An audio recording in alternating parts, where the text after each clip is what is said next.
Happy Mother's Day to all the women out there. We've got Racheal alongside me, who is a coach at Fives. I'm going to talk to her a little bit about the experience and how she got into coaching and those kind of things. So just kick us off with a bit of a crash course, if you can, Racheal, please. Hi, I am head of women and girls here at Fives Trafford. And really proud to have been here for the past 3 years, building the girls' side of football here. We've got an amazing girls' academy on a Friday night, ages 5 to 16, which is flourishing. Good stuff. What actually sparked you to become a coach? Was it something maybe that you saw on the TV? Was it something growing up as watching football? What was it? So my background is actually in corporate finance, which I worked in for 12 years. And then when I had children, I had to sort of change my career and I became a cake baker. Oh. And then when my children were a little bit older, it was time for them to play football. And the opportunity came up to run the first ever under fives at Urmston Meadowside. Right. And I stepped into that role. We started with 40 children and I've never really looked back. But I, with anything I do try to throw myself at it. So I did my level 1. Yeah. Was the only female in the room. Hey.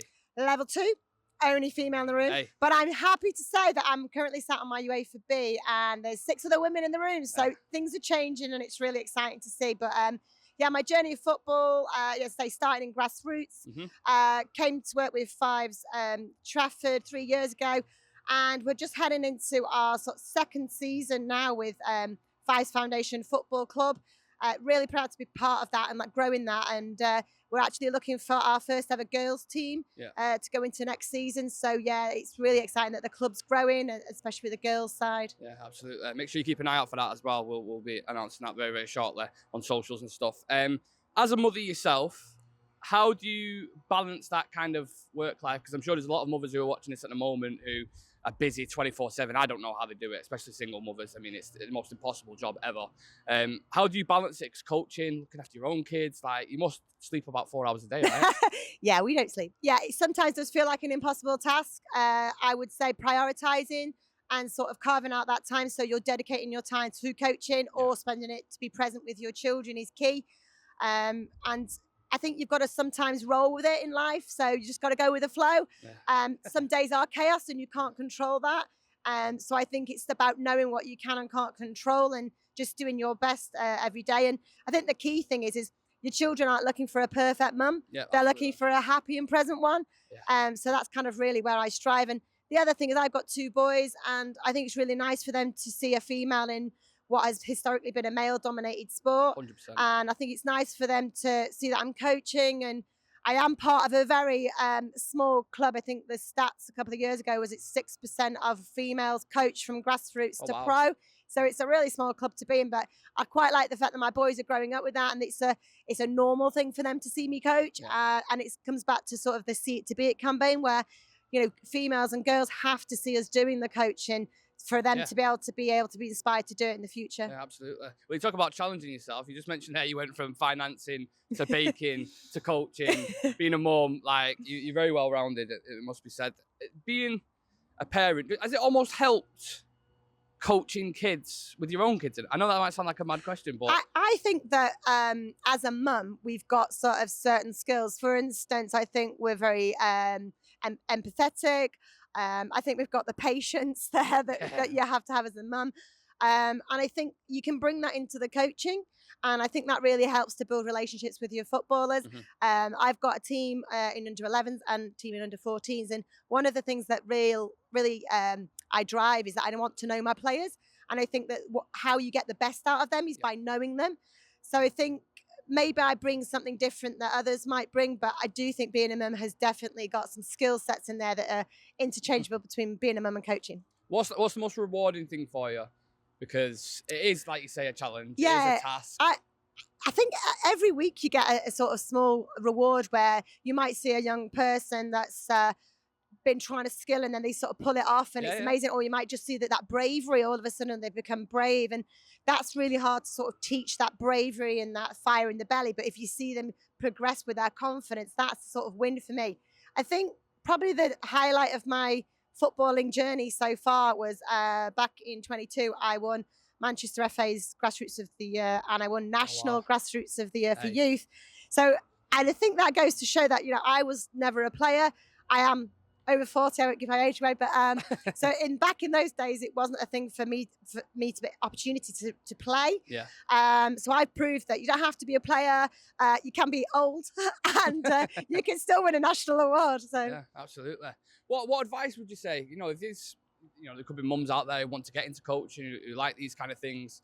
What would you say to them if you want to get into it, or just anyone in general there's probably someone watching this, I imagine, who's struggling with that kind of balance? You know what I mean? I think historically we've all sort of thought that a coach was a shouty man on the sidelines. And I think for the females out there, I work with Manchester FA as their Women and Girls Community Champion. And my role with them is to get more females coaching. Yeah. So I act as sort of a mentor to try and support them and build their confidence and sort of basically iron out all those things, the worries that they might have. And I think, again, if we focus on what makes a good coach, it's that empathy, it's that confidence, it's that drive and passion and wanting to provide a sort of fun, safe, engaging environment.